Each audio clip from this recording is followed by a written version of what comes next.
바로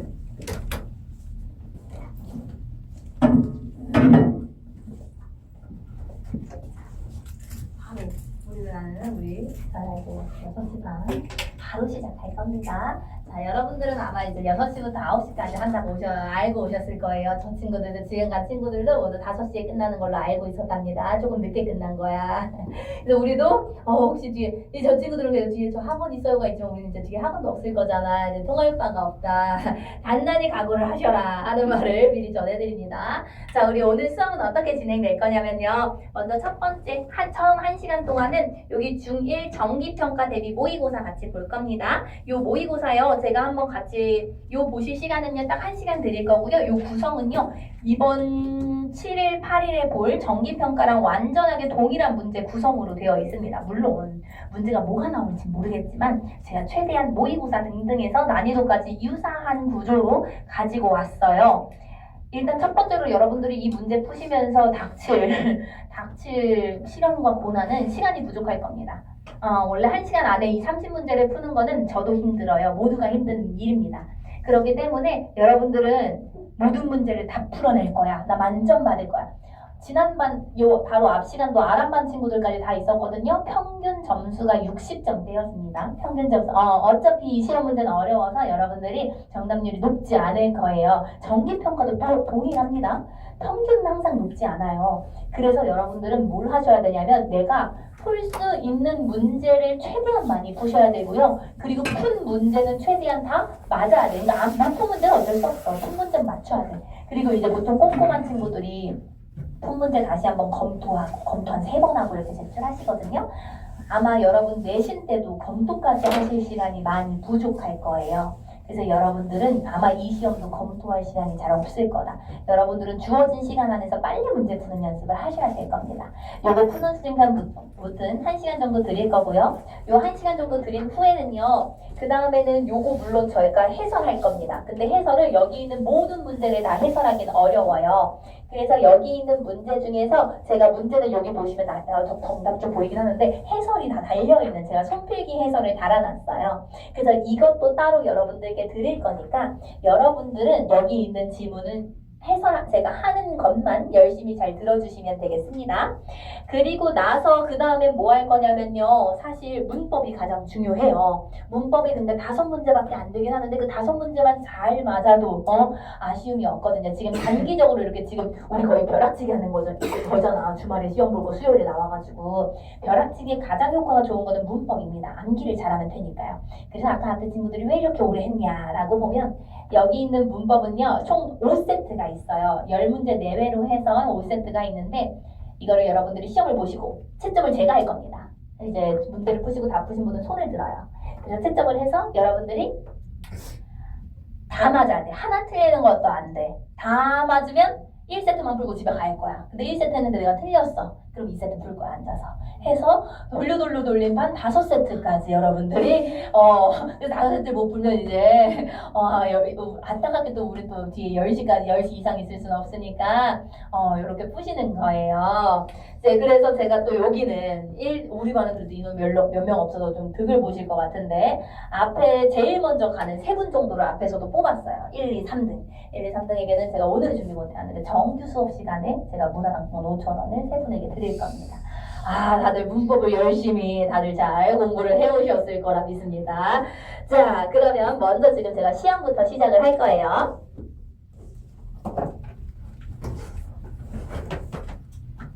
마지막까지 남아있는 친구는 살짝 내가 싫어졌다는 거야. 이제 큰일 났어. 민심이 이제 회복이 안 돼. 너무 집에 가고 싶대 막. 이제 주변 친구들이 집에 가기 시작하면 더 가고 싶을 겁니다. 자, 지금부터 제가 시험 시간 여기 요 시계 보시면 돼요. 지금 5분이죠? 1시간 지나서 7시 5분까지 시험 보시면 되겠습니다. 준비하시고 시작.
자, 시험 시행이 다 됐습니다.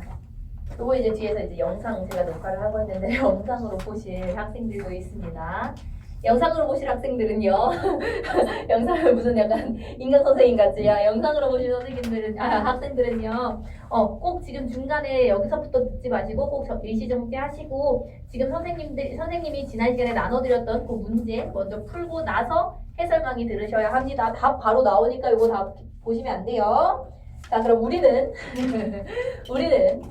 이렇게 제가 정답을 띄워드릴 겁니다. 하시면 지금 빨간 펜을 드시고 채점을 하시면 돼요. 네, 우리 반의 평균은 이제 몇 점 정도 나오나 한번 봅시다. 자신이 없지. 다들 그런 느낌이었어. 얘들아, 여기 있는 문제요. 예를 들면 지금 당장 우리 바로 뒤에 있었던 6번부터 그 밑줄 긋기에 대한 지문 있잖아. 이거 2024년 고3 수능 문제야. 그러니까 너희가 내가 뭣도 모르니까 내가 수능을 풀었다고 하시면서 푸셔도 돼요. 그러니까 틀린 거에 너무 연연하지 마시고 맞췄다라는 거에 자부심을 가지셔도 됩니다. 이거 다 수능 문제, 고3 문제, 고1 문제 이런 문제들 섞여 있어요. 다만 1, 2, 3, 4, 5번 문법 문제에서 틀리시면 안 됩니다. 왜냐? 어라라? 틀렸는데 싶은데 이 문제는요. 다른 게 아니라 중학생 난이도예요. 중학교 1학년 교과서에 있는 그 교과서 참고서 등의 문제를 약간의 변형을 거친 문제입니다.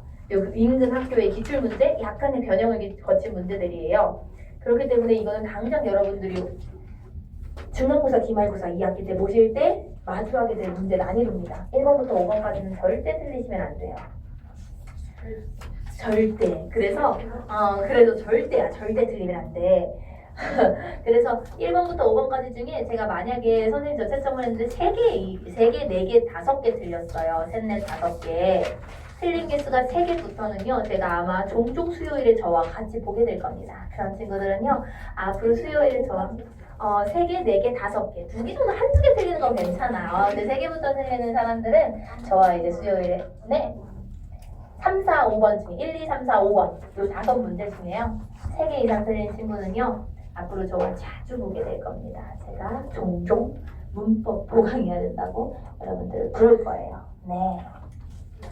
나머지 뒤에 있는 건 뭐 고등학교 모의고사인데 틀릴 수 있지. 맞춘 게 대단하지. 점수 네. 네 해서 점수 내시면 돼요. 점수 내서 그 앞에다가 적어놓으시고요. 점수는요 다 기본 3점짜리고요. 4점짜리 문제들만 제가 거기다가 적어놨어요. 4점짜리는 4점이라고 체크를 해놨어요. 지난 요 앞반 지금 평균 계산해 보니까 58점 정도가 평균이에요. 50? 네. 제일 최고점은 79점이었습니다. 79점까지 나왔어요.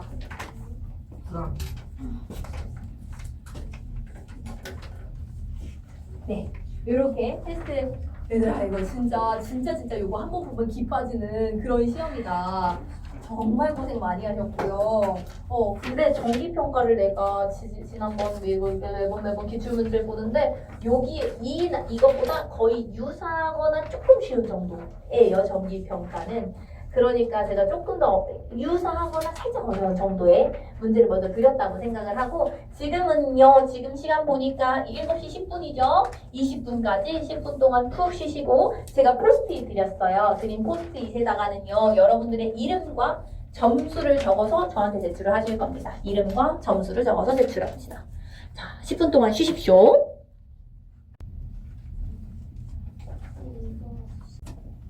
여러분은요, 제 손필기 해설본을 보시면서 제가 적는 거 추가로 필기하는 내용들만 속도로 적어주시면 돼요.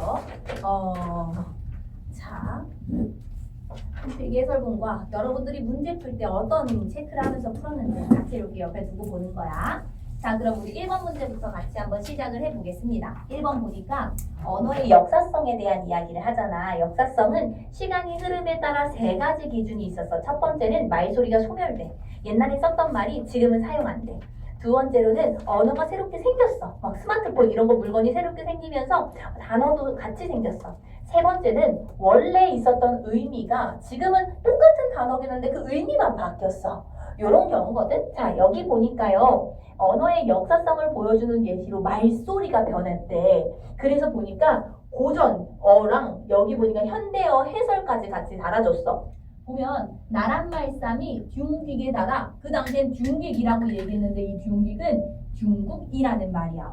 그러니까 말소리 바뀐 게 맞네. 똑같은 의미는 동일하잖아. 의미는 동일한데 말소리만 변했어. 그래서 여기는 말소리가 변하면 의미 변화. 의미 변화는 있다는 거야. 변화는 없다는 거야.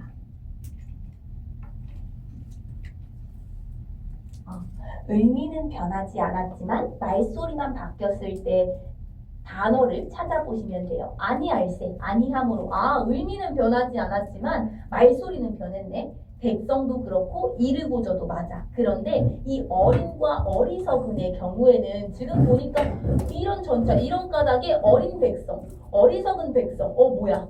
지금의 어린은 나이가 현대어로 해석하면 나이가 어린, 그래서 나이가 어린 백성들, 애기들이 이르고자 하는 바가 있다라는 거야? 라고 해서 봤더니 아니래. 어리석다라는 뜻이래. 여기서는 말소리가 변한 게 아니라 뭐가 바뀌었냐면 의미가 바뀌었습니다.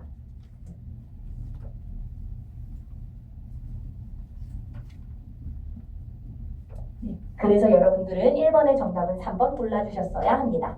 그 다음에 우리 한번 3번 봅시다. 3번은 제가 다 고쳐놨는데요. 여러분들도 이거 여러분들 공부되시려면 이 손필기 해설문 말고 여러분들이 푼 것 중에서 혹시나 틀렸다면 3번을 틀렸다면 여기가 왜 틀렸는지 하나하나 고쳐놓으실 수 있어야 합니다. 특히나 1번부터 5번까지는 내가 좀 꼼꼼하게 보자고 했어. 자, 3번 보면 품사에 대한 설명으로 알맞은 것. 명사, 대명사, 수사를 채용이라고 하고요. 용언 꾸며주는 건 부사라 그랬어. 그럼 관형사는 뭐 꾸며줘?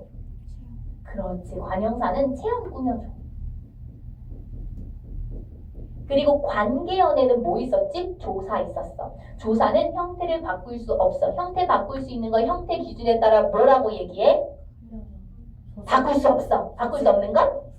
불변어. 있으면 가변어, 없으면 불변어. 관계어는 불변어야. 그리고 조사의 경우에는 홀로 쓰이지 못해. 이 홀로 쓰이지 못한다라는 말의 의미는 얘는 띄어쓸 수 없다라는 얘기야.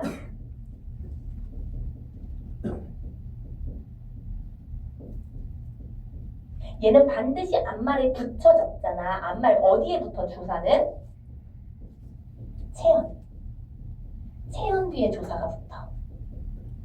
그래서 원래 우리 단어 구분할 때는 띄어쓰기 기준으로 다 끊어주는 거야 라고 이야기해서 모든 단어들은 모든 품사들은 기본적으로 띄어쓸 수 있거든. 그런데 조사의 경우에만 앞말 체언에 붙여쓰기 때문에 체언 뒤에 이상한 애 붙어있지 않나? 한 번 더 더블 체크해야 돼. 그 다음에 5번 보자. 사람, 사물, 장소의 이름을 대신하여 가리키는 단어는 대명사라고 얘기했지. 명사를 대신하다 대명사였어. 이렇게까지 3번 문제 풀어보시면 됩니다. 다음으로 넘어가서요. 우리 2번과 4번에 같이 한번 봅시다. 자, 보니까 2번 문제 같은 거 꽤나 까탈스러운 문제거든. 보기 문제 보니까 잠글새에서 어떻게 잠그는 새, 잠글새에서 어떻게 자물쇠가 되었는지 그 언어의 변화 과정을 보여주고 있어. 그러면 언어의 특성 중에 가장 눈에 띄는 건 사실 얘는 역사성이 가장 눈에 띄었을 거야. 역사성은 알겠는데 다른 무언가 언어의 본질적 특징이 있는지도 찾아봐야 돼. 여러분들은 얘 냅다 이렇게 하나하나 맞춰보기보다는 각각의 선지가 언어의 본질 중 무엇을 의미하고 있는가를 실제 문제 풀 때도요. 먼저 판단하시고 그러면 1번 언어는 내용과 형식으로 이루어져 있다? 이거 기호성이네. 기호성에 관한 내용이 여기 들어가 있나? 보니까 열쇠라는 단어 자체에 이 단어만 있는 게 아니라 특정한 의미를 가지고 있잖아. 그러니까 내용과 형식으로 이루어져 있는 거 맞네. 기호성은 엔간하면 다 맞는 설명이잖아. 그치? 그러니까 기호성 맞는 선지. 그 다음에 필연적 관련이 없대 우리가. 그러니까 얘는 사람들은 이 열쇠랑 잠글새를 자물쇠라고 부르자고 약속을 한 거야. 약속한 건 사회성이 맞고요. 그런데 이 사람들이 만약에 자물쇠라고 약속 안 하고 우리 그냥 자물이라고만 이야기를 하자. 이런 식으로 만약에 앞으로 자물쇠를 민주라고 부르자 라고 약속했다면 민주가 됐을 거야. 그치? 그러니까 이거는 필연적인 관련은 딱히 없어. 필연적인 관련 없는 것까지 다 찾아줘야 돼. 다만 우리 4번 한번 볼까? 얘 뭐에 대한 설명이었냐면 창조성에 대한 설명이야. 사람들이 습득한 언어 지식을 바탕으로 새로운 말을 만들어서 사용할 수 있다 라고 얘기했는데 우리 창조성 보통 뭐 할 때 나오는 거였냐면 단어, 몇 가지 단어를 알고 있는 것으로 다양한 문장 만들 수 있을 때 그때 창조성 이야기했고 혹은 너희들이 사용하는 신조어들 내가 창조성이라고 하면서 막 그 예시 고불김밥 너희 그런 단어 잘 안 쓴다며. 근데 교과서에는 고불김밥 이런 예시가 들어와 있다. 그런 이야기들을 보여주면서 창조성에 대한 설명했잖아. 여기서는 그런 뭔가 단어를 새롭게 만드는 거는 설명하고 있지 않았죠. 이번의 정답은 4번 골라주셔야 합니다. 그 다음에 4번 어떻게 시도 이렇게 품사가 이렇게 나열되어 있는 시를 야무지게 잘 찾아왔지. 그치? 자 보니까요. 동사랑 형용사가 모두 쓰인 행을 찾아야 했어. 즉 용언이 잘 들어가 있는지를 봐야 되고 플러스 동사랑 형용사를 구분해낼 수 있어야 되는데 내가 구분 기준 3개 알려줬잖아. 6개 중에 반을 줄여줬어. 3개 뭐뭐뭐 있었는지 기억나? 동사가 가능한 것 첫 번째 뭐가 또 가능해? 그렇지 현재형. 현재형 선어말 어미해가지고 니은다나 는다 붙이라고 했잖아. 두 번째는 또 뭐 있었어? 그렇지 청유형. 청유형 어미 뭐 있었는데? 뭐뭐하자. 그치 뭐뭐하자 있었어. 그 다음에 3번 명령형도 가능했잖아. 명령형에 뭐가 있었어? 그치 뭐뭐해라 라고 끝나는 게 명령형이었어. 그래서 여기서는 그럼 여기 사용된 이 단어 아래다가 각각 이 현재형, 청유형, 현재 시제, 그 다음에 청유형, 명령형 각각 넣어보면서 얘 품사를 구분해내야 돼. 1번 선지 같은 경우에는 모두 다 형용사들만 나열돼 있어요. 2번과 3번을 우리 중심적으로 보자. 자, 기분 좋은 말을 소리 내보자. 너희들 요것만 체크하면 안 돼. 중간에 기분 좋은이라는 것 자체도 좋다라고 다로 끝나니까 그럼 얘는 용언이야. 그럼 용언 중에 무엇인가 해서 보니까 이거 니은 붙었으니까 니은 여기 현재형 아니에요? 아니었지. 꼭 니은다라고 외우라고 했잖아. 좋은다. 말도 안 돼. 줬는다. 발음도 이상해. 줬는다. 이거 뭔가 안 돼. 얘는 형용사야. 그 다음에 소리를 내다. 내다랑 보다랑 같이 들어와 있으니까 얘는 하나는 본용언, 보조용언일 거야. 앞에 있는 내는 무조건 본용언이고 뒤에 있는 애는 보조용언. 이런 것까지 한 번씩 체크하면서 소리 내다, 소리 낸다. 동사야.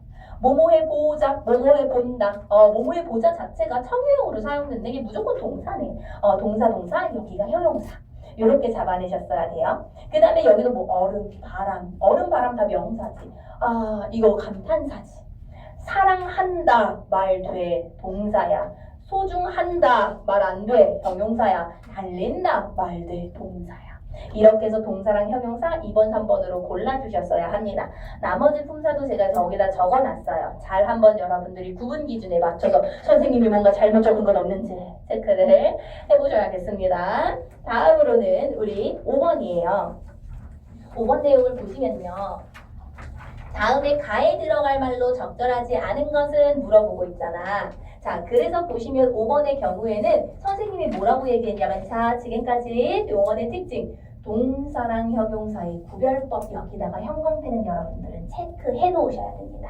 선생님 말에서 힌트를 얻었어야 돼. 선생님 말에서 가장 중요한 건 자, 이 단어들을 너희가 동사, 형용사 구분 잘해봤지? 잘했는지 확인해 볼게. 이렇게 되어 있는 거야. 자, 그래도 기역과 니은의 경우에는 친절하게 밑줄이 쳐져 있다? 그러니까 여러분들은 예쁜다. 말도 안 되네. 형용사. 짓는다. 말 되네. 동사.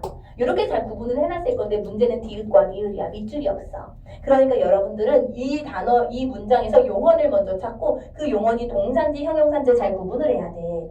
그래서 아마도 불태웠다랑 좋다는 잘 구분했을 거야.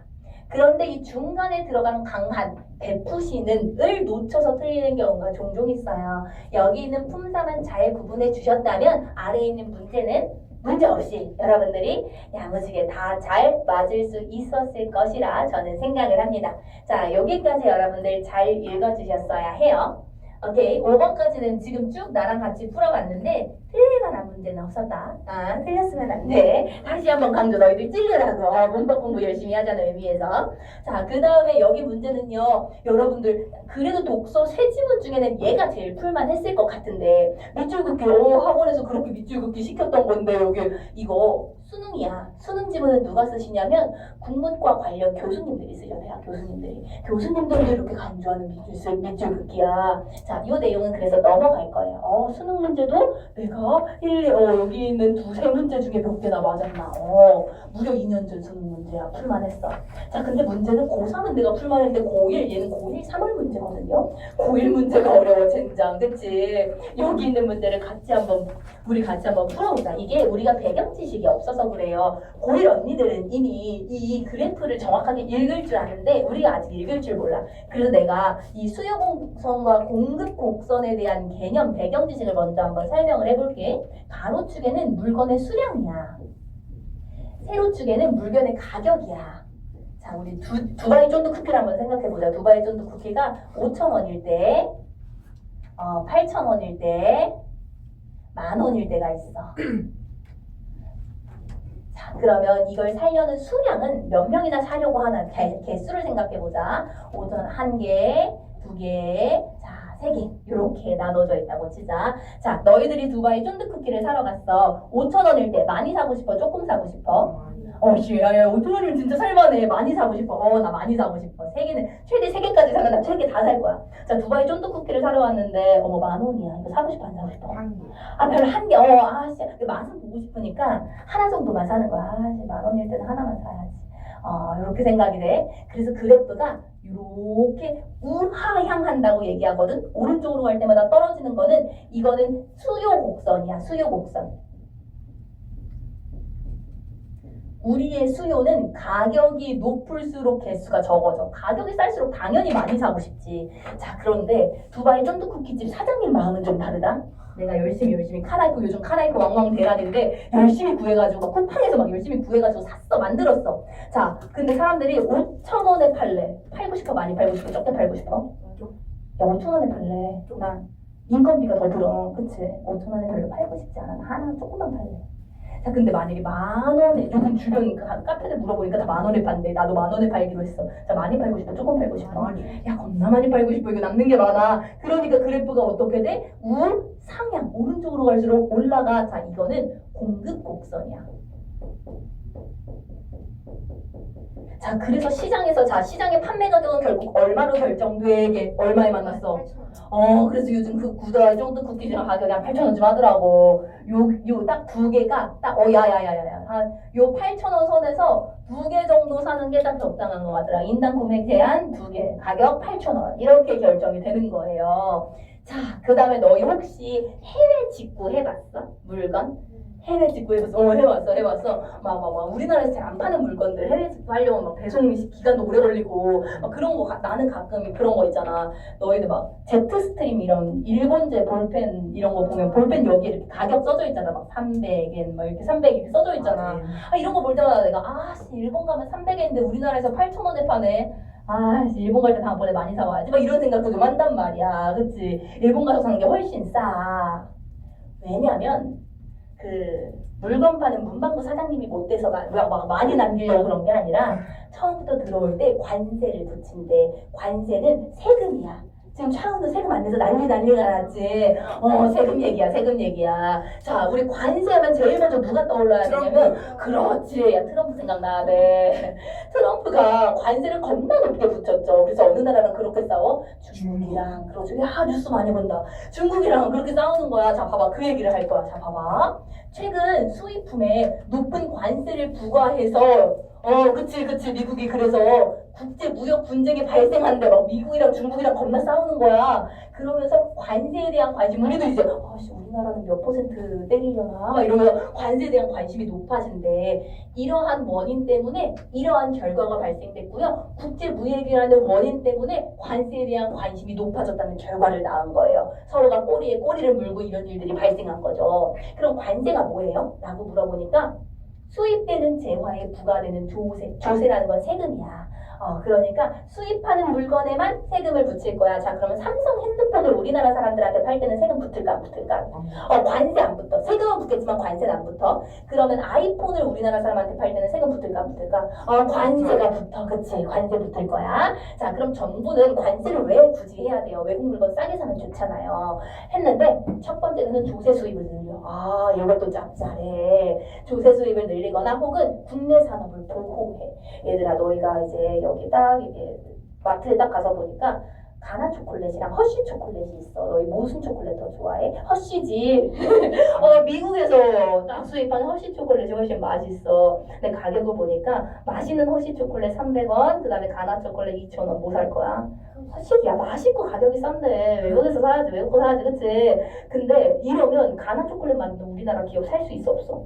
없어. 우리나라는 카카오를 구하기 어렵기 때문에 처음부터 초콜릿을 싸게 만들 수 있는 구조가 아니야. 근데 외국은 카카오 원료 수입이 쉬우니까 막 가격이 막 떨어져. 그럼 어떻게 해야 돼? 관세를 붙여서, 자, 그럼 외국에서 초콜릿을 수입할 때는 관세를 저희가 3,000원씩 붙일 거예요. 그러면 허쉬 초콜릿 얼마 되는 거냐면, 그렇지, 3,300원 되는 거지. 그러면 잠깐만, 가나 초콜릿 2,000원, 허쉬 초콜릿 3,300원 겁나 비싸잖아. 가나 사야지. 이렇게 되면서 국내 물 산업이 좀 보호가 되는 거야. 이렇게 보호해주는 거야. 그래서 이러한 목적으로 관세를 부과한대. 목적 좋아, 나빠?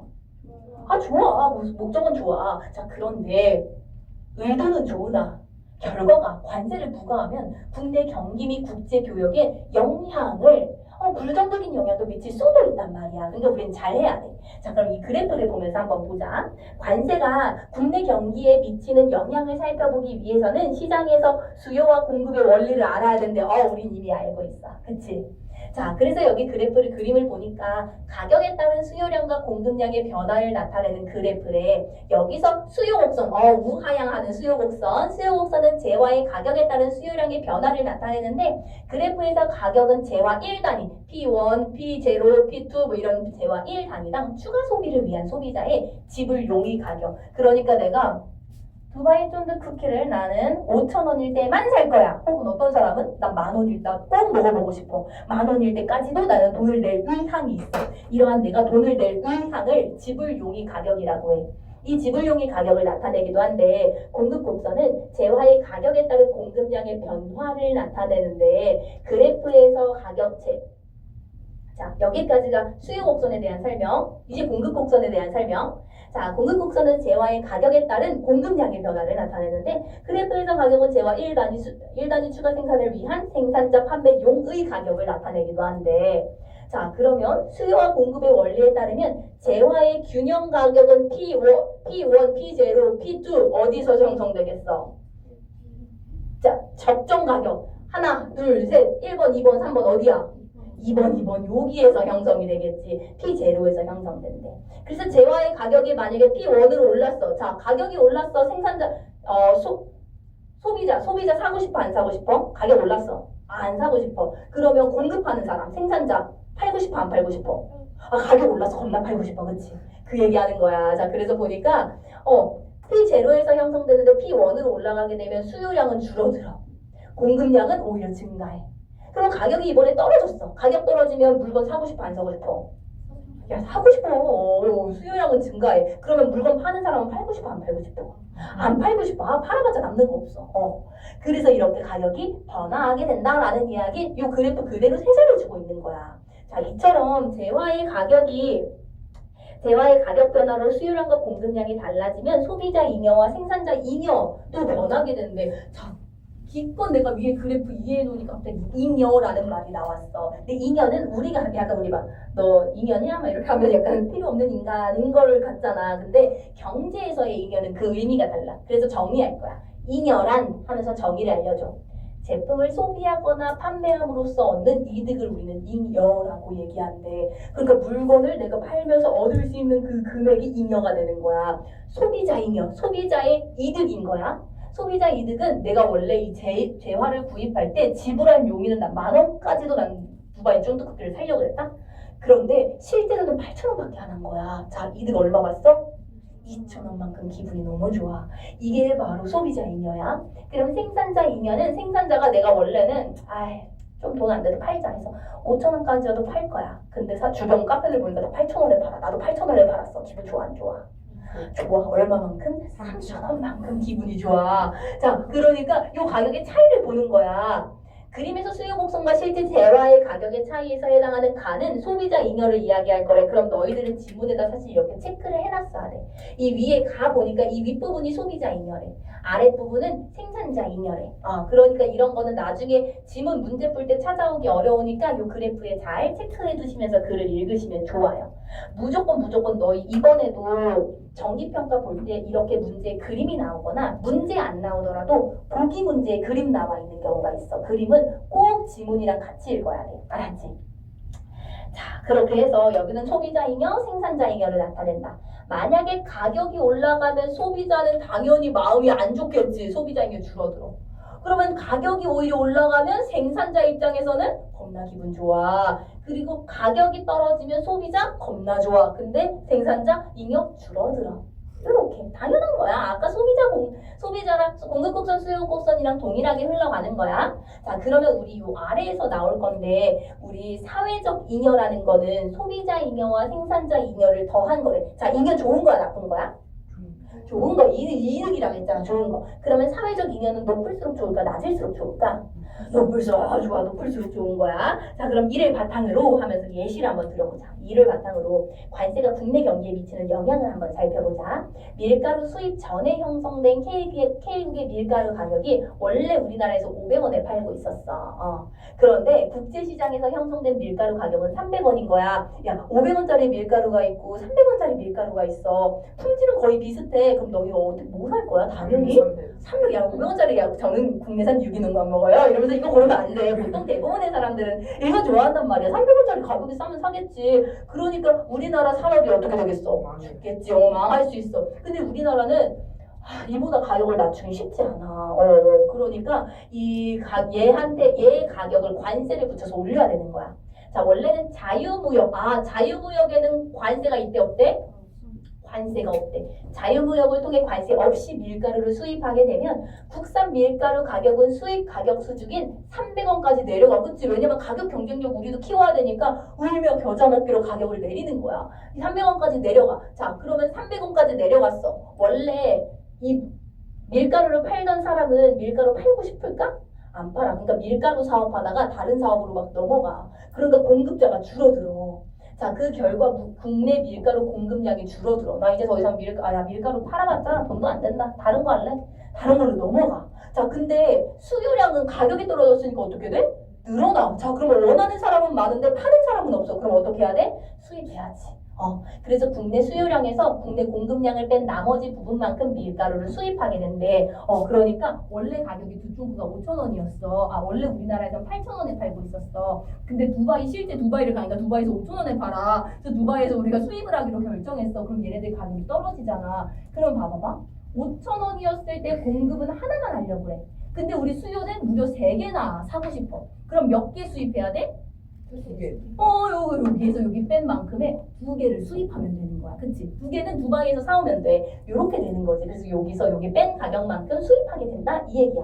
자, 밀가루 수입으로 국산 밀가루 가격이 하락하면 결과적으로는 생산자 잉여는 좀 감소하게 돼. 왜냐면 외국에서 가격이 떨어졌으니까 생산자들은 잉여가 감소하겠지. 그런데 감소한 거에 비해 소비자 잉여가 우리 너무 기쁘잖아. 그러니까 그 잉여가 너무 증가하게 되는 거야. 그래서 증가한 소비자 잉여가 감소한 생산자 잉여보다 크니까 결국 이 합인 사회적 잉여는 훨씬 더 커진대. 이렇게 보니까 수입하는 건 좋아, 나빠? 물건을 수입하는 거는 결국 사회적으로 봤을 때는 잉여를 증가시키는 좋은 일인 것 같아. 관세 굳이 왜 붙임? 막 이렇게 되는 거야. 자, 그런데 관세는 사실 우리의 단순히 이 잉여를 높이기만을 위해서 부과하는 게 아니라 산업을 보호해줘야 되잖아. 자, 그럼에도 불구하고 관세를 붙이긴 해야 돼. 그래서 K국이 수입 밀가루에 100원의 관세를 부과할 경우 수입 밀가루의 국내 판매 가격은 이제 300원에서 300원짜리가 400원이 됐으니까 국내 판매 가격 400원 되면서 우리 생산자들은 그럼 400원이면 좀 팔만한데? 하면서 물건을 다시 생산자들이 막 증가하기 시작해.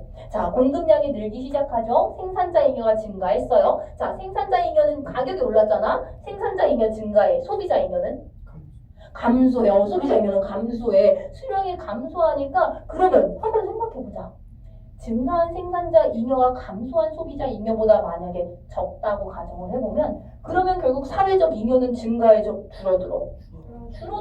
줄어들면 굳이 관세를 붙여야 돼요? 막 이런 생각이 든단 말이야. 관세를 붙이니까 오히려 사회적 잉여가 줄어드네? 그럼에도 불구하고 관세는 해야 돼. 왜냐? 국내 산업 보호해야 되니까. 그래서 사람들의 잉여는 계속 줄어들고 있는데 관세 정책이 심지어 장기화가 돼. 오래오래 관세를 붙일 수밖에 없어. 그럼 국내 경기가 침체에 빠질 수가 있어. 예를 들어서 우리나라 정부가 국내 밀가루 산업을 보호하기 위해서 수입 밀가루에 겁나 높은 관세를 부과하게 되면 단기적으로는 국내 밀가루 생산자 이익을 늘려서 자국의 밀가루 산업을 보호할 수 있긴 해. 그런데 높은 관세로 국내 밀가루 가격이 상승하면 밀가루 원료로 하는 제품, 그러니까 요즘이야. 이번에 투썸 갔는데 케이크 48,000원인 거야. 나 그래서 케이크 없는 연말을 보냈어. 너무 비싸서 못 사겠더라고. 아이스크림 케이크 사시죠. 그래서 아이스크림 케이크 샀어. 정답. 그래서 가격이 너무 오르는 거야. 케이크 가격 너무 올랐죠. 빵값, 두바이도 그렇게 가격 너무 비싸. 오를 수밖에 없어. 근데 왜 올라? 카나이프가 가격이 올랐으니까 어쩔 수 없어. 이렇게 줄줄이 상승하게 되면서 국내 소비자들은 밀가루를 이용해서 만든 제품들의 소비를 줄여. 그러니까 너희들 딱 파스타집을 갔어. 파스타는 밀가루 가격이 올라가지고 한 접시당 2만 원에 받겠대. 근데 옆에 있는 약간 볶음밥 이런 거는 볶음밥이랑 막 요끼 막 이런 거는 얘는 10,000원에 팔겠대. 그러면 파스타 먹으러 갔다가도 스테이크가 10,000원이고 파스타가 2만 원이야. 스테이크 먹겠지, 그치? 파스타는 다음에 먹자. 그냥 리조또 먹자, 리조또. 이렇게 되는 거야. 이 다른 제품들의 소비를 사람들이 줄여. 이러한 과정이 장기화되면 경기는 침체돼. 경기는 침체되고 실제로 1930년대 국내 산업 보호할 목적으로 시행된 각국의 관세 정책 때문에 전 세계적으로 대공황이 엄청 심해졌어요. 실제로도. 그래서 관세를 많이 붙인다고 해서 좋은 일이 절대 아니야라는 걸 얘기하고요. 자, 지금 그러면서 지금부터 이제 관세에 대한 문제점 나열 시작합니다. 첫 번째, 사회적 잉여 감소되는 거 봤지? 관세 붙이면 잉여가 떨어져. 그 다음에 국내 소비도 당연히 줄어들어. 왜? 가격이 올랐으니까 소비가 줄어. 그리고 다른 산업, 그러니까 밀가루 가격만 오른다고 해서 그게 끝이 아니라 밀가루를 사용한 다양한 뭐 빵이나 뭐 음식점 모든 산업까지 악영향 미쳐. 심지어 이런 관세가 과도해지게 되면 교역을 감소해. 야, 그러니까 누가 우리나라가 현대자동차가 미국에다 차 팔려고 그러는데 너희 관세 200% 이렇게 매겨버리면 미국에 차 안 팔고 싶어. 우리 다른 새로운 시장을 열면 돼. 이렇게 생각하는 거야. 우리나라에 물건 팔겠다. 그럼 미국 사람 입장에서 나가시면 현대자동차가 좋은데 현대자동차 살 수가 없어. 그치? 유지하면 되잖아. 국제교역을 감소시켜. 그러면서 국제무역시장이 침체되고요. 국제무역 분쟁까지도 중국이랑 미국 싸우는 것 마냥 소지도 있는 거야. 이러한 이유로 대다수의 경제학자들은 과도한 관세에 대한 걱정을 드러내고 있대. 여기까지 지문 같이 봤어요. 그럼 이를 바탕으로 해서 윗글에 대한 설명으로 가장 적절한 것을 보면 여러분들은 이 문제는 5번 골라주셨어야 합니다. 혹시나 5번은 9번 문제를 틀리신 분은요. 세부 내용은 잘 파악하고 있는데 그래서 내가 딱 여기까지 그래서 얘가 뭐래? 라고 한 줄 요약을 잘 못하는 사람일 수 있어. 그래서 앞으로 그 우리 지문 교재에 나와 있는 다음에서 저자가 하는 말에 대한 그 독서, 사피엔스 읽고 요약 정리하는 거 그거 열심히 하셔야 돼요. 그래야 요거 잘 맞출 수 있어. 원리, 그 잉여 생산자, 뭐 이런 생산자 잉여 이런 원리 설명한 다음에 밀가루 예시 들면서 설명하고 있었잖아. 그치? 그 다음에 10번 윗글에 대한 예로 적절하지 않은 것은요 1번 골라주셨어야 합니다. 여기서 그리고 얘들아 이거 약간 팁인데 국어에서는 항상이라는 단어 좋아하니 싫어하니? 국어에서 싫어해 얘들아. 항상이라는 건 국어에 언제나 예외가 있어. 항상은 없어. 그리고 국어도 항상 그럴 수도 있다. 이런 표현 되게 좋아한단 말이야. 나머지 상지가 모두 맞았으면 항상 항상을 의심해봐야 돼. 자, 소비자 지불 용이 가격이라는 거는 균형 가격보다 항상 높다. 아니지. 그러니까 이 균형 가격인데 사람들이 내고 싶은 가격은 이 가격일 수도 있고 이거보다 더 낮은 가격에 보통 사고 싶어 할 거 아니야. 그치? 자, 그 다음으로 넘어갑니다. 11번 보니까 기업의 이유로 가장 적절한 것. 왜 생산자 그러니까 사회 총 잉여가 왜 줄어들었나 해서 봤더니 가격이 올랐어. 가격이 오르니까 소비자 잉여는 감소해. 생산자 잉여는 증가해. 그래서 결국에는 결과도 똑같으면 좋겠는데 감소가 훨씬 더 커. 그러니까 사회적 잉여가 줄어든 거야. 그래서 12번의 정답은 2번. 요거는 지문 내용에서도 세부적인 내용까지 잘 파악해 오셨어야 해요. 그 다음에 오답이 가장 많은 것은 12번 문제입니다. 12번은 다른 게 문제가 아니라 너희들이 문제를 풀려고 여기 있는 요 그림 내가 매번 그래프나 그림 나오면 정말 중요하다고 얘기하잖아. 요걸 잘 분석을 안 해서 그래. 분석을 완벽하게 하고 그 다음에 선지로 넘어가야 돼. 자, 분석을 해보니까 자 바나나 수입으로 인한 미국의 시장 변화를 볼 거야. 원래 수입하기 전에는 얼마의 바나나를 샀어?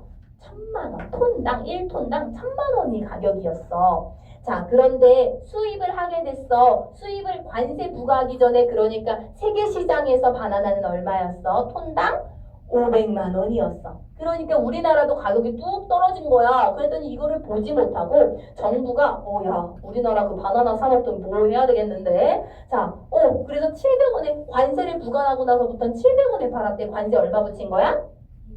200원 붙인 거야. 시장 가격은 전 세계적인 시장 가격은 500원인데 관세 부과하고 나서 700원 됐다는 거는 200원 관세 붙였다는 거야. 자, 그러면 수입품이 어떻게 달라지나 보자. 원래 관세 부과하기 전에 사람들이 500원까지 떨어지니까 냅다 신나서 수요가 250톤이는 사람들이 필요했어. 근데 공급하려는 사람은 50톤밖에 공급할 수가 없어. 자, 그럼 몇 톤을 수입해야 돼?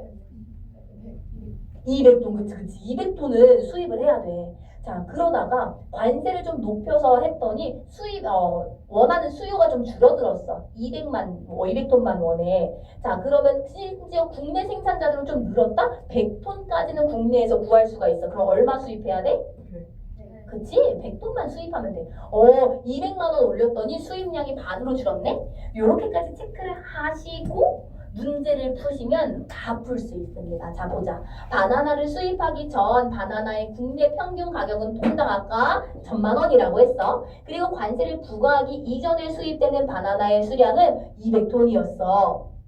부과하기 이전, 관세 부과 전에는 여기 수입이 200톤이었어. 그리고 부과한 이후에 이전과 이후 가격을 비교해 보니까 톤당 200만 원의 관세가 부과된 것도 맞는 거. 그리고 관세가를 부과한 결과 국내 생산자는 바나나의 공급량을 원래 50만 공급하다가 관세 200이나 올려줬어? 그러면 뭐 우리도 700에 팔 수 있으면 좀 더 팔아야지 뭐 하면서 100톤으로 늘렸어.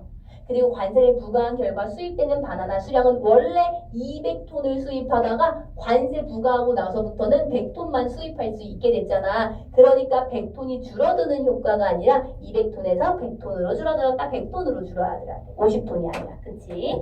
요렇게 고쳐내셔서 그래프만 잘 파악하시면 문제는 싹 다 풀립니다. 요렇게 잘 알아두시면 돼요. 그 다음에 여기 뒤에 있는 거는요, 제가 손필기본을 드렸어요. 그래서 시간 관계상 여러분들이 손필기본을 다시 한번 읽어보시고 모르시는 문제는 꼭 다시 저한테 질문을 해주셔야 됩니다. 그 다음에 볼 거는요, 우리가 현대시랑 고전시가 열심히 배웠잖아, 지금은. 그래도 다행인 거는 얘들아, 여기는 몽달시고 고3, 9월. 9월이 원래 모의고사 중에 구모가 제일 어렵거든. 근데 구모를 이렇게 여러분들이 잘 푸셨는데 지문 내용 생각보다 풀만했는데 뭐가 어려웠냐면 23번이 어려웠을 거야. 23번이 이게 뭐예요? 앞선 거 시간 가지고 장난질한 문제. 그래서 이런 문제는 사실 너희를 맞추라고 내가 넣어놓은 문제가 아니거든. 너희들은 요거는 버릴 수 있었어야 돼. 시간상 버릴 수 있었어야 돼. 그치? 요거에 대한 해설도 제가 다 적어 놓았는데요. 혹시나 질문 있으신 분들은 꼭 따로 질문해 주셔야 돼요. 그 다음에 22번 같은 문제요. 22번 같은 문제는 너희들이 왔다 갔다 그 밑줄만 지문 내용 잘 파악하면서 봤었면 돼. 나만 해도 바로 요 아래다가 지문 같이 붙여놓고 하나하나 왔다 갔다 눈으로 계속 보면서 풀었거든. 요렇게 잘하면 풀 수 있으니까 여러분들도 요거 틀리신 분들 꼭 다시 한번 요 아래 제가 이렇게 넣어줬으니까 왔다 갔다 읽어보면서 하시면 돼요. 그러면 우리는 다시 앞으로 넘어가서요. 18번 문제 있는 18번부터 20번까지 해당 현대시를 같이 보도록 하겠습니다. 현대시 같이 봅시다. 혹시 여기 중에 저 연륜이라는 단어 알고 있어요? 저 연륜을 알아요. 들어봤어요. 연륜. 연륜이라는 단어를 생각보다 모르는 친구들이 많아. 근데 이게 중학교 1학년인 너희는 당연히 모르고 고등학생이 돼도 연륜이라는 단어는 모르는 학생들이 꽤 많아. 그래서 이 시가 해석이 어려웠거든. 연륜은 뭐냐면 내가 30살, 이 사람 보니까 30살이 됐다고 하거든. 내가 10대 때는 친구랑도 많이 싸우고 막 삶에 있어서 지혜가 좀 부족했던 것 같아. 근데 나이를 먹게 되면서 누가 가르쳐준 게 아닌데 그래, 친구가 시비 걸 때는 그래도 한 번은 봐주자. 이런 식으로 이 싸움을 피하는 지혜로움, 막 이런 삶의 지혜가 늘게 되거든. 단순히 똑똑하고 말고가 아니야. 나는 내가 곰곰이 생각하면 난 오히려 고3 때가 제일 똑똑했던 것 같거든. 그때 공부 제일 많이 하잖아. 그때 수학 진짜 막 열심히 하고. 근데 지금 막 수투 풀어보실래요?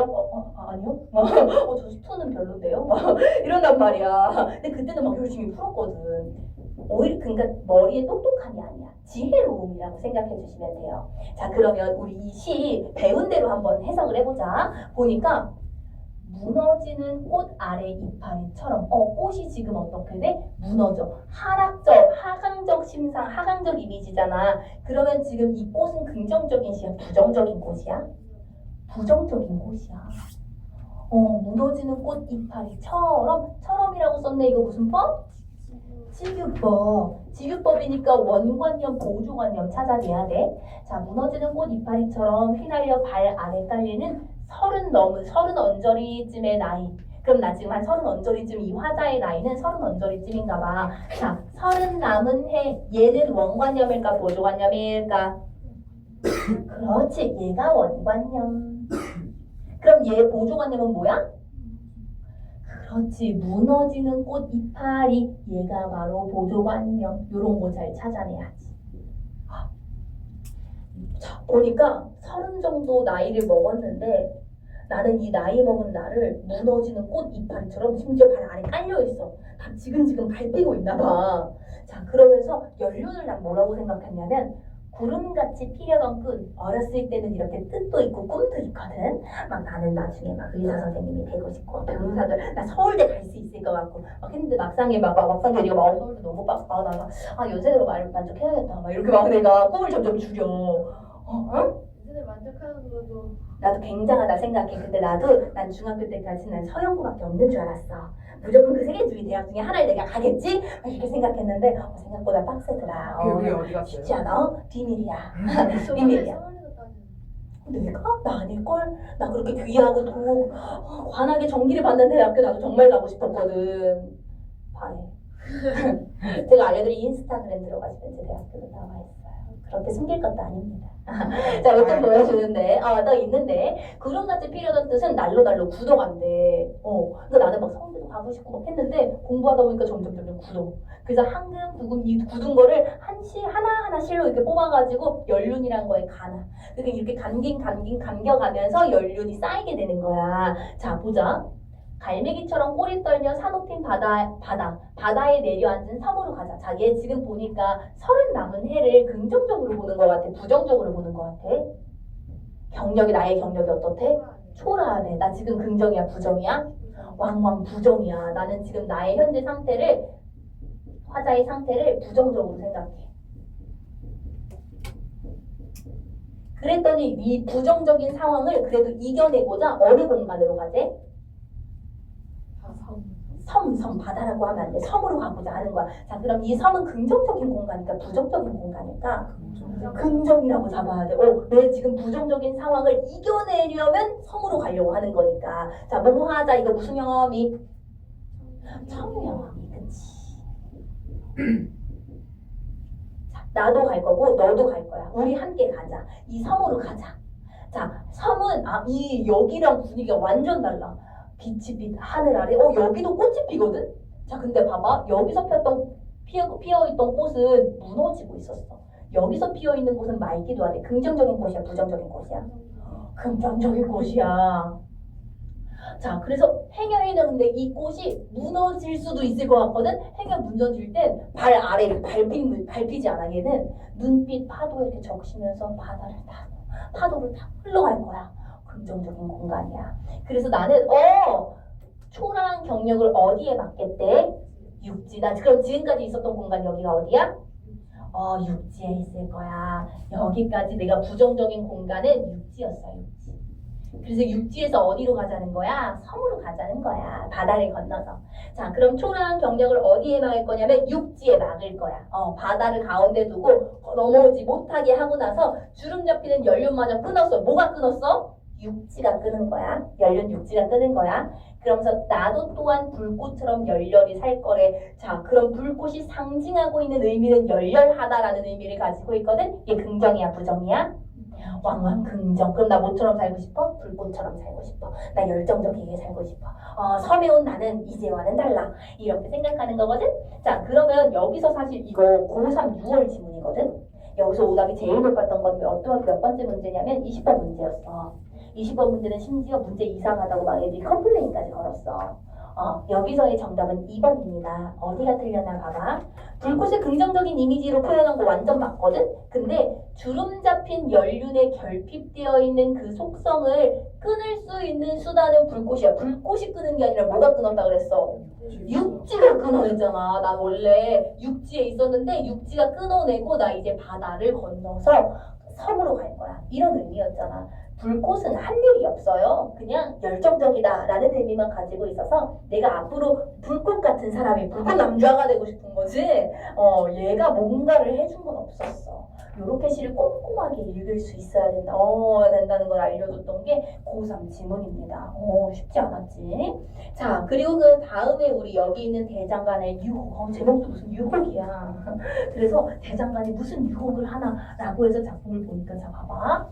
내 손으로 만들지 않고 한꺼번에 싸게 사서 마구 쓰다가 망가지면 내다 버리는 플라스틱처럼 느껴진대. 누가? 내가. 자, 그럼 플라스틱 물건처럼 느껴지는 건 긍정적인 거 같아? 부정적인 거 같아? 부정적인 거 같아. 플라스틱 물건은 부정적인 거야. 자, 화자는 표면이야, 이면이야? 그렇지. 여기 나와 있잖아. 나는 그럴 때 당장 버스에서 뛰어내리고 싶대. 나 지금 어디 있냐면 버스에 있어. 근데 버스 타면서 나는 그냥 굴러가는 쳇바퀴 중에 하나인 것 같아. 사회에서 그다지 나를 필요로 하지 않는 것 같고 내가 만약에 없어 그럼 다른 사람도 대체될 것 같아. 나 플라스틱 마냥 쓰레기 같아. 필요 없어 보여. 라고 할 때 그냥 버스에서 뛰어내리고 버리고 싶어. 자살. 아니야 그거 아니야. 자, 그럼 무서운 거 아니야. 자, 그래서 뛰어내리고 싶대. 자, 그래서 나는 어디 지나가고 있냐면 현대 아파트가 들어서면 홍은동 사거리 이거 은평구 저 위쪽에 있는 그 동네 실제 지명이거든. 이런 거 사용하면 현실감이 올라가잖아.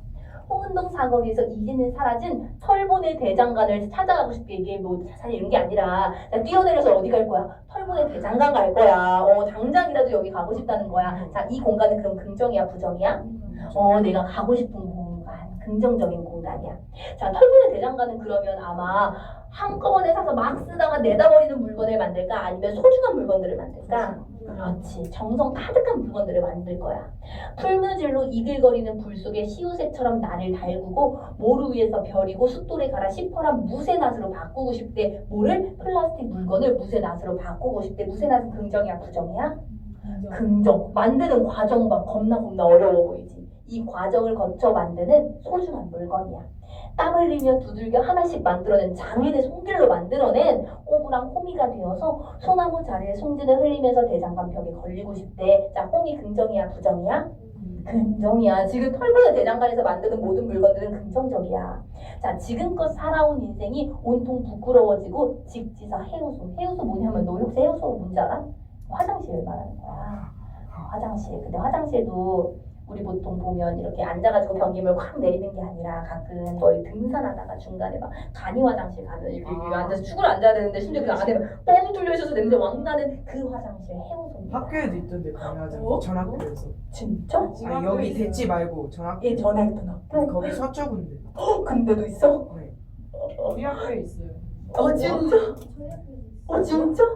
그래서 너희 그런 화장실은 뻥 뚫린 게 아니라 이렇게 발로 누르면 물 확 내려가는 거 아니야? 뻥 뚫려 있어? 저거 안 써봐서 모르겠어요. 그래. 보통 안 써. 그치. 남학생들은 특히 다 변기를 들어갈 일이 잘 없대. 보면 예전에 모든 학교들은 뻥 뚫린 변기여서 종종 애기들 빠졌다. 똥통. 쌤 친구 중에도 있어요. 나 때는 아니야. 나보다 더 위에 옛날에 그렇게 했었대. 빠지면 거기 선생님들이 이렇게 올려주는데 똥이 워낙에 병균이 많잖아. 그래서 바로 병원 가야 돼. 똥 온다고. 병원 가서 바로 이거 한번 받아야 돼. 진짜. 죽은 적. 야 진짜 너무 싫을 것 같지 않아? 생각도 싫어. 화장실 직지사 해우소 아득한 나라들 묵 떨어져 있는 거기까지 떨어져 내리는 똥덩이처럼 내가 느껴져. 똥덩이 긍정이야 부정이야? 부정. 왕왕 부정. 가뜩이나 싫은데 더 부정이야. 그치? 자, 이렇게 느껴질 때 나는 가던 길을 멈추고 문득 어딘가 걸려 있고 싶대. 여기 어딘가 어디게 장소. 그렇지. 무기 만드는데 털보네 대장간. 여기로 가고 싶어질 거야. 나는 문득 세상 물건들이 너무 쉽게 만들어진다고 생각할 때 이렇게 정성 가득 장인의 손길을 들어가는 털보네 대장간. 그러니까 과거의 옛것을 좀 그리워하는 애겠다. 그치? 진짜 자, 있어.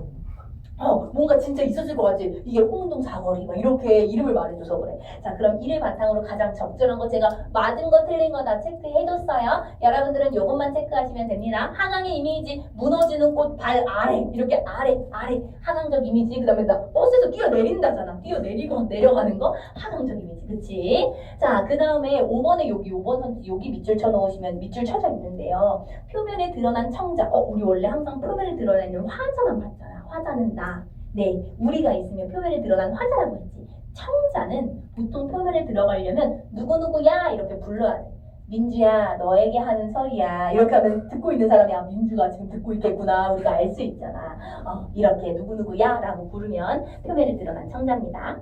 그 다음에 시어에 대한 이해로 적절하지 않은 것이라고 하면 자, 정답은 5번이었는데요. 자, 가에서 또한 또한은 긍정적인 존재와 화자의 동질성을 설명한대. 그러니까 가에서 또한이 어디 나와 있나 보니까 또한 불꽃처럼 열렬히 살리라. 그러니까 나 지금 불꽃과 같은 상태가 되고 싶은 거 맞아? 맞아. 그 다음에 마구는 부정적으로 취급되는 이 플라스틱과 화자 간의 차별성을 부각하는데 나 지금 플라스틱 물건 같아? 아니면 털보네 대장간에 있는 무쇠낫 같아? 플라스틱 같잖아. 나 지금 현재 플라스틱 물건 같아서 뭐가 되고 싶은 거야? 그래서 무쇠로 달군 그 새가 되고 싶은 거잖아, 그치? 그러니까 나는 차별성을 부각하는 게 아니라 내가 마치 플라스틱 물건 같아요. 얘도 동질성을 설명하는 거야. 되게 세부적으로 잘 나오지. 이런 문제가 이제 수능에 나오게 됩니다. 적절하지 않은 것은 그래서 5번 골라주셨어야 해요. 자, 그 다음으로 넘어가서요. 몽달씨 이야기도 여러분들이 잘 보셨을 거고, 다음으로 넘어가면요. 25번부터 27번까지 볼 겁니다. 아하, 25번부터 27번까지. 고전 시간인데요. 만약에 이 고전 시간가 제가 가지고 온 문제 중에 유독 지난 정기평가에 비해 난이도가 확 높은 지문이 바로 요거예요. 그래서 만약에 나 25, 26, 27번 3개 다 맞았어요 하시면 여러분 정기평가도 문제없이 다 잘 맞으실 수 있을 겁니다. 만약에 선생님 이거 3개 다 틀렸어요 라고 해도 정기평가에서는 조금 더 좋은 점수가 나올 수 있지 않을까 싶어요. 너무 걱정 안 하셔도 돼요.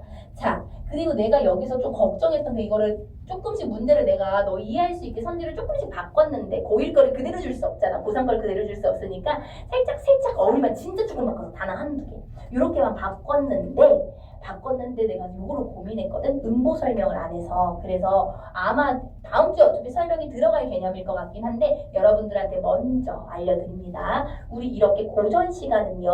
운율이 겉으로 드러나. 읽을 때 노래 부르듯이 읽게 된단 말이야. 사람 야 이거 막 얄리얄라 쌍얄라리얄라 약간 이렇게 노래 부르듯이 사라리 났다 청산에 사라리 났다 머리랑 다리랑 맞고 청산에 사라리 났다 이렇게 노래 부르듯이 부르게 되거든. 그게 바로 외제율이라고 외형률이라고 이야기를 해. 외형률. 그러니까 겉이 운율이 밖으로 드러났다라는 거야. 그 종류는 두 가지가 있거든. 음수율과 음보율이야. 음수는 쉽게 생각하면 여러분들 글자 수라고 생각하시면 돼요. 글자 수가 3글자, 4글자가 반복돼 3, 4조 혹은 7, 5조 7글자, 5글자가 반복돼 혹은 4, 4조. 우리 고전 시간은 요 3가지가 가장 많이 사용됩니다. 글자 수가 4글자, 4글자, 4글자, 4글자 3글자, 4글자, 3글자, 4글자 7글자, 5글자, 7글자, 5글자 혹은 얘는 7을 쪼개서 3, 4 3글자, 4글자, 5글자, 3글자, 4글자, 5글자 이렇게 하면 3, 4, 5조는 좀 그러니까 15조라고 얘기를 해. 이렇게. 혹은 음보는요. 끊어 읽기인데 얘가 좀 애매해. 띄어쓰기랑은 달라. 그래서 대부분 어떻게 끊어 읽냐면 3보, 4음보 이렇게 끊어 있습니다. 예를 들면 3, 4조는 3글자, 4글자, 3글자, 4글자가 반복된다고 했잖아. 그러니까 몇 음보? 4음보. 3글자, 4글자, 3글자, 4글자. 4, 4조는 4글자, 4글자, 4글자, 4글자. 이렇게 반복되겠죠. 그러니까 다음보. 7호조는 3, 4, 5, 3, 4, 5 이렇게 되면 3보가 되겠지. 이런 식으로 끊어 있는 거야. 자, 그래서 우리 보통 보니까 나는 가와 달리 4음보를 사용했다라고 이야기해. 가의 경우에는 3음보입니다. 어떻게 끊어 읽냐면 사러리 났다 이게 아니라 사러리 났다 청산에 사러리 났다 머루랑 다리랑 먹고 청산에 사러리 났다 이렇게 끊어 읽을 거래. 누구 맘대로요? 내 맘대로. 내 맘대로는 아니고 국어학자들 맘대로. 이렇게 끊어 읽어야 한대. 그래서 얘는 3음보야. 근데 4음보를 보니까 나를 보니까 네 멋이 몇이나 하니 수석과 송죽이라 동산에 다루르니 기더욱 반갑구나. 이렇게 끊어 읽을 거래. 선생님 띄어쓰기 기준도 아니고 누구 맘대로요? 그냥 이렇게 읽으래. 그래서 요거 하는 거는요. 여러분들은 어차피 내신 공부하실 거니까 내신하다가 여러 번 반복하다 보면 감이 좀 생겨. 이런 운율이 좀 느껴지네? 이렇게 느껴집니다. 자, 그래서 여기서는요. 3번 같은 경우에는 적절한 나는 가와 달리 적절한 이야기였고요. 우리 그러면 요 청산별곡 먼저 보자. 얘가 좀 어려운 시였거든.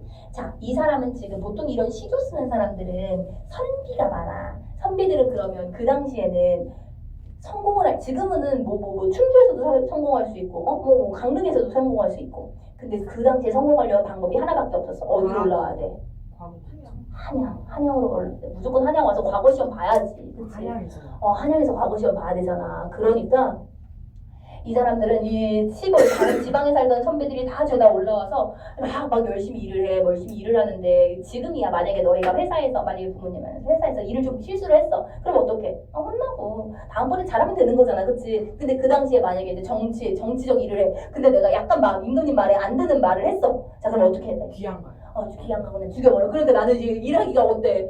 너무 힘들고 엄마 보고 싶고, 그치? 그 당시에 장어급제 하는 애기들 보면, 야, 얘들아, 너희랑 나이 차이 얼마 안 나. 피피야, 막 14살에서 20살 정도 되면 다 늙어가지고 무슨 공부하냐 그랬단 말이야. 그러니까 그 애기들이 막 엄마 보고 싶고 막, 이제 막 너무 무섭고 막 이렇단 말이야. 그래서 항상 자기 고향을 그렇게 그리워해. 우리 고향 그리워하는 거 무슨 분위기라고 했어? 사러리 났다 청산에 살 거래. 산 향토적 분위기가 나오겠지. 청산은 내가 살고 싶은 곳 이상향이라고 이야기하고요. 그 다음에 이 도시를 벗어난 속세를 벗어난 자연적 공간. 속세랑 반대된다라는 개념이야. 반대되는 개념이야. 거기서도 뭐 하고 싶냐면 뭐 하고 싶은 것도 아니고 머리랑 다래랑 열매 따먹으면서 청산에 살고 싶대. 얄리얄리얄라 숑얄라리얄라 이렇게 얘기하는 거야. 이 후렴구는요 아무 뜻이 없어요. 그냥 노래 부르듯이 하는 게 너무 흥겨워서 이게 원래 예전에는 작자 비상이잖아. 그러니까 이름모를 누군가가 지었는데 그게 되게 유행하다가 나중에는 궁중에 들어가서 임금이 막 불렀거든. 그러니까 임금이거나 나중에 임금이 나중에 갖다 붙인 거야. 그죠? 그렇게 불렀던 노래고요. 이건 계속해서 이 문장 끝마다 반복이 되니까 대구법이라고 표현합니다. 동일한 위치에서 반복이 되고 있으면 대구라고 이야기해요. 자, 그 다음에 2장을 봐봐. 여기 해석을 잘해야 되는데 울어라 새요. 자고 일어나 울어라 새요. 새가 옆에서 계속 울고 있어. 근데 지금 나도 뭐해? 나도 울어. 그러니까 너보다 실은 많은 나도 자고 일어나 우는구나 라고 얘기해. 자, 나랑 새는 같이 울어. 이런 거 우리 뭐라고 하냐면 동병상련. 둘 다 무언가 슬픈 일인가 봐. 새한테 감정이입을 해. 자, 근데 나는 새랑 동일해지고 싶어? 달라지고 싶어? 달라지고 싶어야지. 야, 새랑 동일하면 안 돼. 얘 맨날 우는 앤데. 나는 이게 웃고 싶을 거 아니야. 그래서 나는 새랑 같아지고 싶지 않은데 너무 상황이 힘들어. 이런 얘기해. 자, 그 다음에 5장 보니까 어디다가 던지던 돌인가, 누구를 맞히던 돌인가, 미워할 사람, 사랑할 사람 없이 맞아서 웁니다. 나 지금 계속 돌 맞아가면서 너무너무 울고 있잖아. 나 힘들어요. 라는 것을 목 놓아 이야기하는 시입니다. 자, 그 다음에 여기 있는 오후가에다가 별표 쳐볼래? 중1 교과서에 실려있는 작품입니다. 그러니까 이 작품들은 꼭꼭 여러분들이 열심히 보셔야 돼요. 근데 너희 나중에 선생님 교과서 받았는데 선생님 나온다고 한 거 안 나왔어요 라고 하면 여러분들이 교과서가 달라서 그렇지, 저는 이제 교과서가 총 국어가 9종인가 있는데 그 중에 출제되었으면 저는 출제됐다고 얘기를 합니다. 여러분들이 받으시는 교과서에 따라 조금씩 다를 수 있는데 해당 오후가는 천재 교과서에 실려있기 때문에 대부분 학교가 쓰는 교과서가 천재입니다. 자, 아무튼 그렇게 알고 계시고, 오우가. 자, 오 숫자 5개야. 우는 친구를 얘기해. 버우. 가는 노래. 자, 나는 5명의 친구를 노래할 거래. 자, 이 친구가 누군가 한번 봐봐. 일수를 보니까 나보고 누군가가 내 친구가 몇이냐 하니까 수석과 송죽이라. 수, 물이에요. 석, 바위입니다. 송, 소나무, 죽, 대나무, 어머. 사람 친구가 아니라 인형 세워두고 약간 내 친구들이야 하는 느낌이잖아. 나만의 세계에서 5명의 친구를 만들어. 잠깐, 근데 오후가 지금 친구 몇 명? 4명이야. 1명 누구 있나 보자. 동산에, 그렇지. 달 오르니까 기도 반갑구나. 지금 뭐뭐 하구나. 이거 무슨 법이 이게?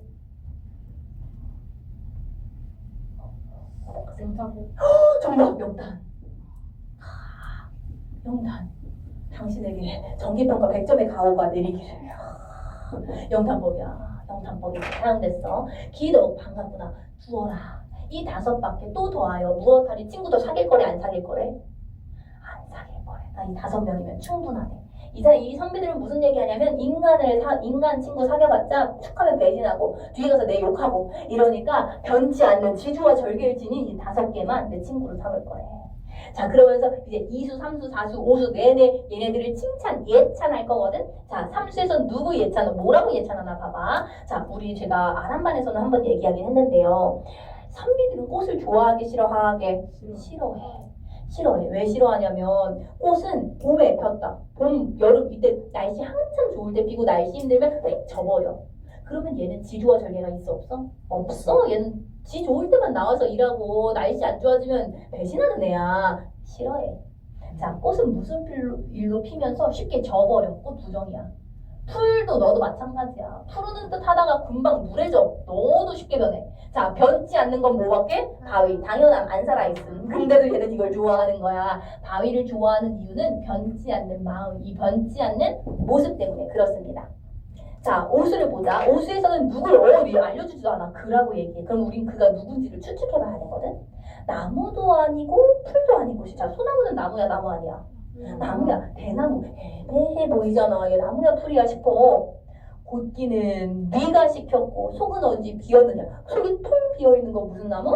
대나무. 이거 대나무 얘기하는 거야. 대나무를 왜 좋아하냐라고 해서 봤더니 사시사철 사계절 내내 풀어서 대나무를 좋아해. 대나무는 쉽게 이렇게 누래지지 않습니다. 그러니까 얘는 결국 사시사철 변하지 않는 것, 지조와 절개를 가진 아이들이 좋아하는 거야. 그쵸?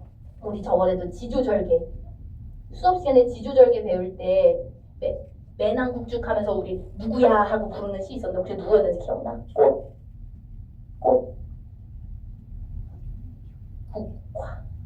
국화야 얘기했던 거 기억나지? 지조절개를 상징하는 거 배울 때 상징은 국화뿐만 아니라 소나무, 대나무도 모두 지조와 절개를 상징합니다. 자, 이 내용을 바탕으로 해서요 26번을 풀어볼 건데, 자 26번은요 두 작품 중에 너희가 읽기에 오가가 훨씬 더 편했을 것 같거든. 그러면 기억 말고 니은을 먼저 기준으로 판단을 해봐. 자, 문제 어떻게 푸는 거냐면, 자 니은 아까 저 바위를 푼하구나. 자, 바위 긍정이야 부정이야? 겁나 긍정. 긍정 중에서도 왕 예찬하고 있어. 칭찬이란 말이야. 자, 그래서 얘는 자아성, 얘를 바위를 보더니 갑자기 나를 자아성찰해? 아니야. 감정이 때 바위 불쌍해, 바위 오니까 나도 울래, 이런 얘기 아니잖아. 여기서 여러분들은 흠모가 아니라 단어를 제가 좀 바꿔놨죠. 동경이라고 바꿔놨죠. 이 정도 단어 우리만 바꿔놨어. 크게 흠모라는 뜻 잘 모르는 친구들이 많을 것 같아서 바꿔놨거든. 동경도 동일합니다. 동경의 감정을 유발해. 바위 대단하고 나도 다 바위처럼 되고 싶어. 맞는 얘기죠. 그러니까 흠모 여기 맞는 얘기. 내가 바위를 극복할 이유는 없어. 틀린 설명. 바위는 세속적 권력이라 나는 권력을 갖고 싶어. 아니죠. 그러니까 니은 기준으로만 판단해도 3번이 가장 적절합니다. 요렇게만 판단해도 충분히 푸실 수 있는 거예요. 자, 그 다음에 27번 봅시다. 자, 27번 제가 아까 설명했던 바로 그겁니다. 새, 맨날 울고 있어. 나 지금 새랑 동일한 상태긴 하지만 새랑 하나가 되고 싶은 거야? 아니야, 난 새에서 벗어나고 싶어. 나 새처럼 울기 싫어. 그래서 합 1에 틀렸기 때문에 적절하지 않은 것은 2번 골라주셨어야 하는 문제예요. 자, 여기까지 보셨으면 나머지는 여러분들이 손필기 해설을 꼭 보시면서 풀었던 문제 다시 한번 복습하셨으면 좋겠습니다. 지금 8시 21분이에요. 31분까지 쉬었다가 문법 들어가겠습니다.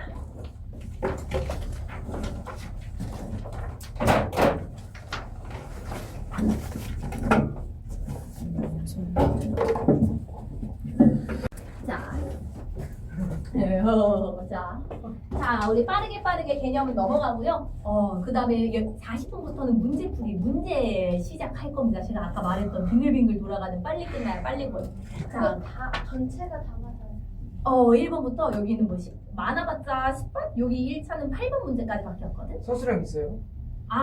2차에 3번 있어요. 웬만해서 다 지웠는데 실제 우리 시험에서는요 단답형 정도 문제는 있습니다. 정기평가에는요. 근데 내가 너희들한테 고백할 게 있어.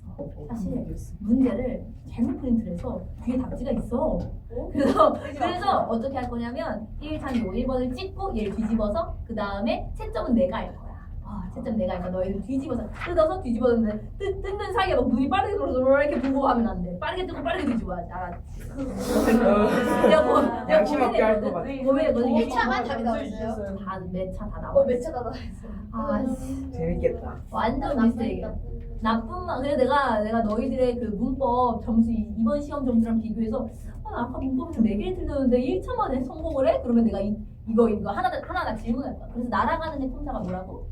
구분을 못하는데 이걸 맞았다고? 이렇게 찍었나? 찍었니? 아 찍었는데 찍어서 운이. 네, 실력이잖아요. 여러 번 물어봤는데 이게 영 대답을 못하면 그거는 실력이다 아셨어요? 그럼 괘씸죄로 더 나올 쌤이 거야. 무서워 긴장해서 답이 안 나왔어. 내가 그렇게 무서워? 자, 그러니까 여러분들은 이제 품사에 대한 개념을 간단하게 정리 한번 해봅시다. 하실 때는요, 여러분들 이제 좀 아직 잘 모르는 친구들도 있고 부끄러우니까 크게 외치지 않아도 돼. 머릿속으로 내가 만약에 자 품사의 구분 기준 세 가지 뭐라고 했어? 라고 하면 머릿속으로 형태 기준을 이렇게라도 말하기 부끄러워하시는 분들은 입모양이라도 이렇게라도 말하는 걸 해야 내가 이 친구가 잘 알고 있구나. 근데 막 하고 있는데 막 눈빛이 흔들려.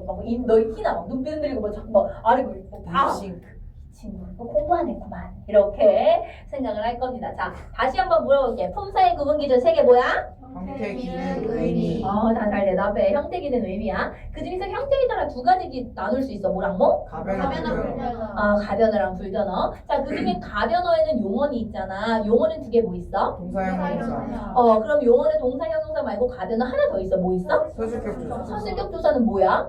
이다. 맞아. 좋았어. 이다 하나. 자, 그 다음에 우리 체언에는 세 가지 있어. 뭐뭐뭐? 명사, 대명사, 수사. 맞아. 그럼 체언의 특징을 보니까 체언은 그 뒤에 뭐가 붙을 수 있어? 뭐가 붙을 수 있어?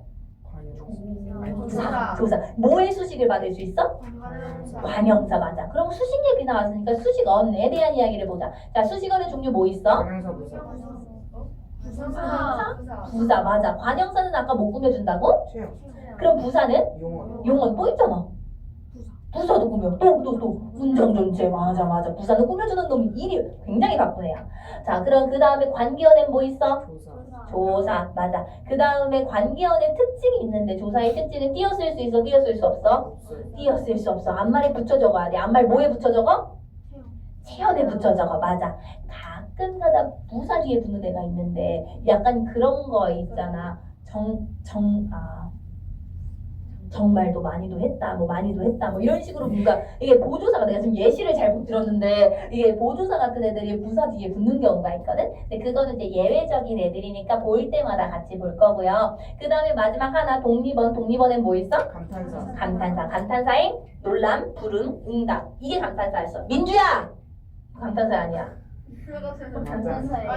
감탄사 아니야, 그치? 왜? 민주의 품사는 뭐야?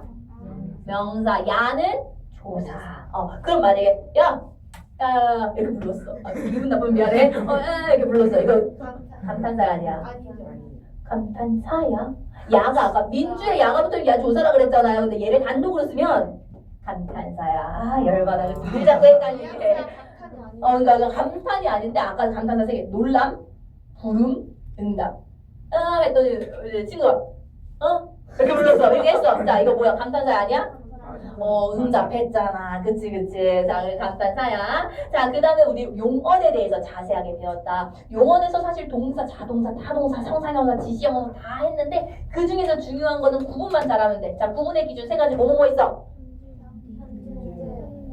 현재형 어미 는, 니은. 자, 는이라고 외우라 그래서 는다라고 외우라 그랬어. 는다랑 니은다. 그치? 또 무슨 형어미? 또 명령형어미, 청유형어미 뭐 있는데? 자, 청유형은 라. 명령은 라. 그치? 이렇게 있는 거야. 자, 그러면 얘네들이 모두 가능하면 동사야, 형용사야?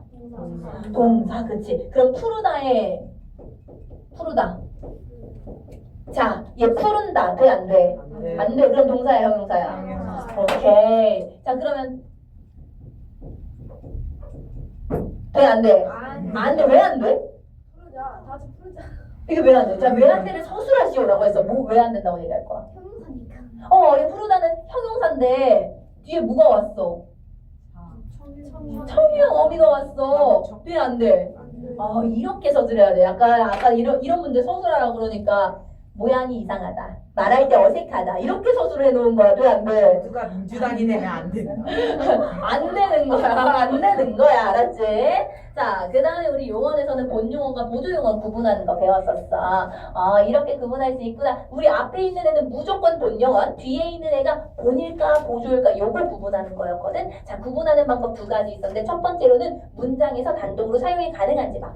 과자를 다 버리다 라는 말이 가능한가 봐. 과자를 다 버리다. 말 되네? 오케이. 그 다음에 원래 의미를 해치지 않는지 봐야 돼. 과자를 다 먹고 버리다? 먹고 그 다음에 버리는 거니까 버리다라고 얘기해도 되겠다. 요렇게. 그러면 본용은. 그게 아니라면 보조용은. 여러분들한테 여기 선에다가 동그라미 쳐놓으라고 했는데 여러분들 다 동그라미 쳐져 있어야 합니다. 그거에 대한 근거는요. 요 힌트는요. 과자를 다 먹고서 중간에 서가 붙게 되면 그러면 얘는 양쪽 다 본용언이겠다. 요렇게 하라 그랬어. 자, 그 다음에 내가 물어볼게. 자, 어미의 짝꿍은 뭐야? 어간. 접사의 짝꿍은? 어근. 오케이, 어근. 자, 그러면 형태가 변하면 어간이야, 어간이야, 어미야?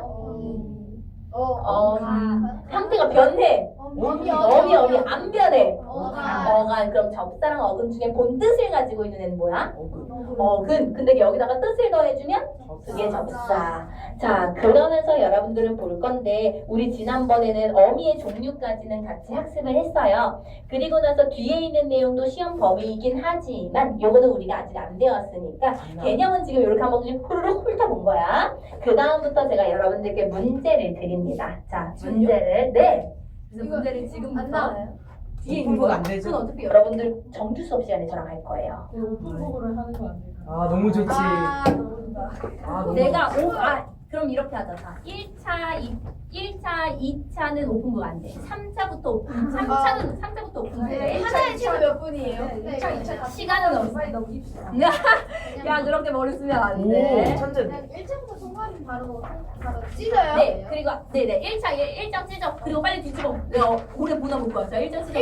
앞에 나를 보면서 찢어. 1장을 찢어요? 첫 번째 찢어. 그다음에 뒤집어.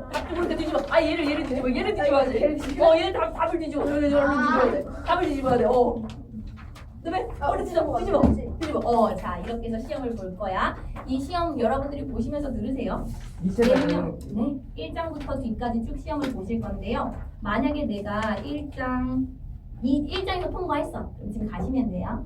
2, 3, 4, 5는 네, 지금 바로 갈 거예요. 바로 가실 거예요. 2, 3, 4, 5까지 그리고 제가 말씀드렸죠. 1, 2, 3등 세 5에 번째까지 8승. 나가시는 분들한테 제가 다음 정규 수업 시간에 문상 5,000원권을 드립니다.